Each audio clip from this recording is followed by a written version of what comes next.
Hello दोस्तों, मेरा नाम है दिलीप कुमार और आज मैं आप लोगों को पढ़ाने जा रहा हूँ 8th क्लास की मैथ एक्सरसाइज 2.2 सीबीएसई बोर्ड से क्वेश्चन नंबर 14, जिसमें पूछा गया है Lakshmi is a cashier in bank, she has a currency notes of denomination 100 rupees, 50 rupees and 10 rupees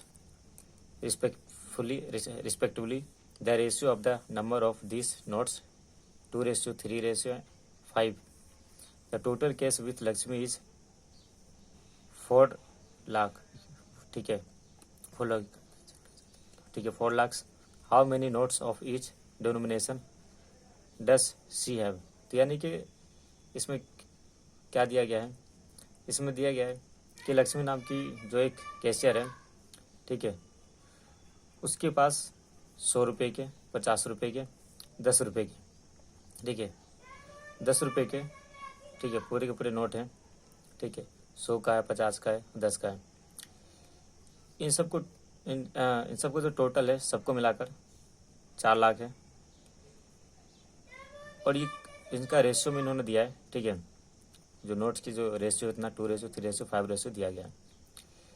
तो हमें पता है कि 100 रुपये है, 50 रुपये, 10 रुपये, लेकिन हमें ये नहीं पता कि 100 रुपये के कितने नोट हैं, 50 रुपये के कितने नोट हैं और 10 रुपये के कितने नोट हैं। तो ऐसे हम कितने नोट ऐसे लेंगे जो सबको मिलाकर कितना आना चाहिए, 4 लाख बन जाएगा, ठीक है। तो हमें क्या निकालना है, नोटों की संख्या, क्योंकि रुपये तो हमें पता है 100 रुपये का है, 50 रुपये का नोट है, फिर 10 रुपये का है, लेकिन 100 रुपये का नोट कितने हैं वो नहीं पता, 50 रुपये का नोट कितने हैं वो भी नहीं पता, 10 रुपये के नोट कितने हैं वो भी नहीं पता, ठीक है। और सबको मिला के कितना आ रहा है, 4 लाख रुपये बैठ रहा है जो कैश है। तो हम यही पता लगाएंगे कि 100 के, 50 के और 10 के कितने नोट हैं, ठीक है। तो स्टार्ट करते हैं। तो पहले जो रेशियो दिया गया है उसी को हम लिखेंगे, वो भी एक्स के साथ लिखेंगे। तो हमें नोट की संख्या नहीं पता है तो उसको हम एक्स मान के चलते हैं, ठीक है। लेट्स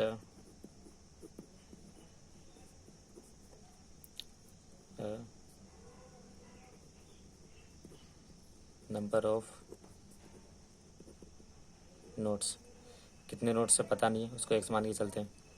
इसमें 3x मतलब इसमें सारे एक्स जोड़ देंगे रेशियो में, ठीक है। लेकिन नोट्स, लेट्स नंबर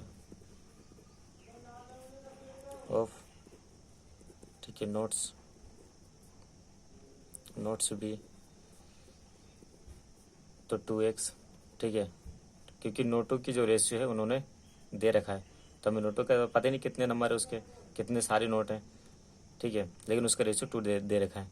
तो 2x, उसके बाद 3x, फिर क्या लिखेंगे 5x, ठीक है।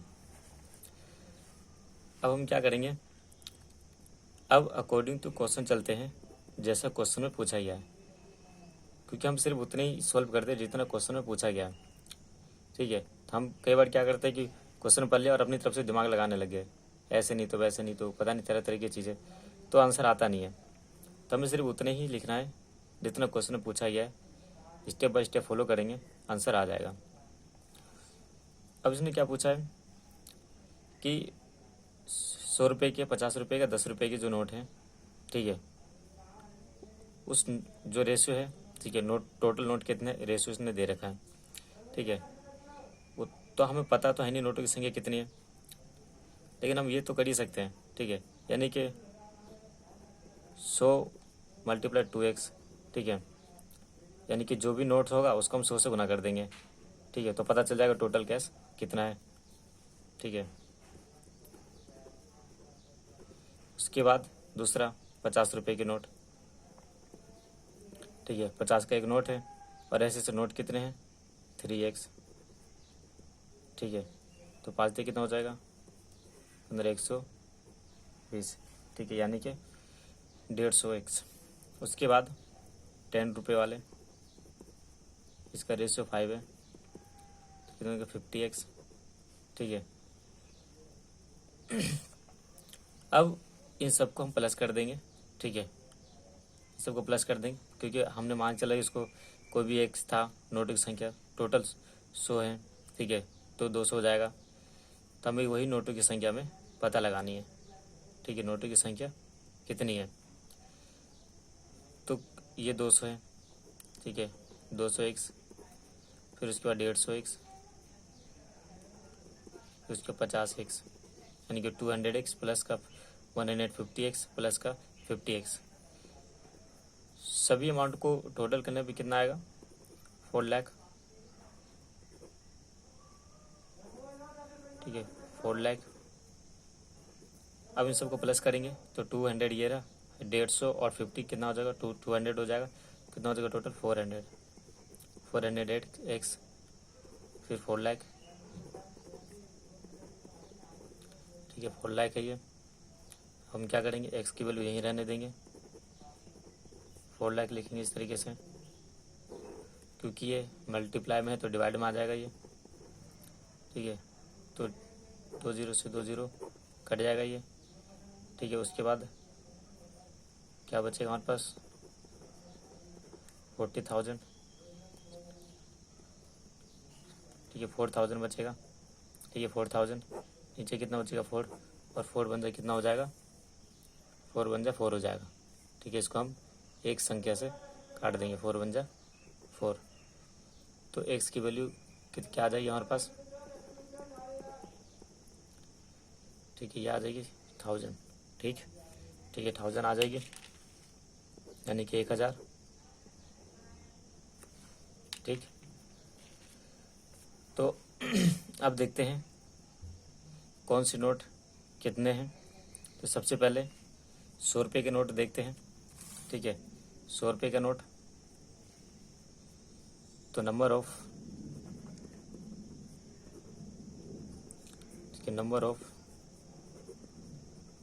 डिनोमिनेशन ऑफ, ठीक है, 100 नोट। ठीक है, 100 नोट कितना हमने लिखा था? ठीक है, 200 नोटों की जो रेशो था कितना था? 200, मतलब 2 रेशो था ये। ठीक है, 100 नोट की 100 रुपये जो थे उसके नोटों की रेशो कितने थे? 2x था ये। तो 2x कितने आ गई? 1000 है, 1000 है, कितने हो जाएगा ये? 2000। ठीक है, यानी कि 100 रुपये वाले जो नोटों की संख्या कितनी है? 2000 है, मतलब 100 के कितने हैं? 2000। ठीक, उसके बाद 50 रुपये वाले देख लेते हैं।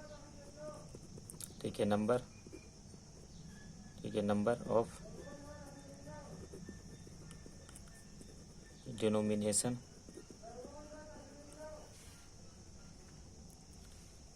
Denomination of 50 notes. इसका रेशो कितना था ये? 3x। ठीक है, 3x था, तो हम क्या करेंगे? 3 × 1000, कितना हो जाएगा ये? 3000। ठीक है, 3000 हो जाएगा, यानी कि 3000। तो 50 रुपये के नोटों की संख्या कितनी है? 300। 3000। ठीक है, तो 50 रुपये नोटों की संख्या कितनी है? 3000। ठीक, उसके बाद नेक्स्ट देखते हैं। अब हमारे पास जो रह गया 10 रुपये वाला, ठीक है, उसको भी इसी तरीके से करते हैं।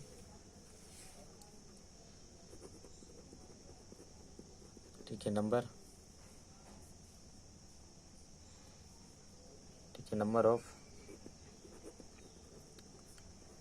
Denomination of 10 notes. तो इसका रेशो कितना था 10 नोट्स का? 5 रेशो था ये। ठीक है, तो हम क्या करेंगे? 5 × x, यानी कि 1000, तो हो जाएगा 5000। तो 10 रुपये नोटों की संख्या कितनी है? 10 रुपये वाले नोटों की संख्या कितनी है? ये हो जाएगी 5000। ठीक है, तो हमने देखा किस तरीके से इसको सोल्व करा है। तो number of denomination of 100 rupees note, यहाँ पर आप रुपीज़ का निशान जरूर लगा दें। ठीक है, यानी कि 100 रुपये वाले नोटों की संख्या 2x थी, 2 रेशो था हमने, तो उसको 2 हमने x फाइंड करा है, तो x की जगह 1000 आ गया, तो कितना हो गया? 2000, यानी कि 100 रुपये वाले नोटों की संख्या 2000 है। उसी प्रकार हमने 50 रुपये का निकाला कि कितने नोट है, तो 50 रुपये के 3,000 नोट आ गए। ठीक है, उसी प्रकार हमने 10 रुपये वाले नोट निकाले हैं, तो 10 रुपये के कितने नोट हो गए, ये 5,000 नोट हो गए। ठीक है, ओके, नमस्ते दोस्तों।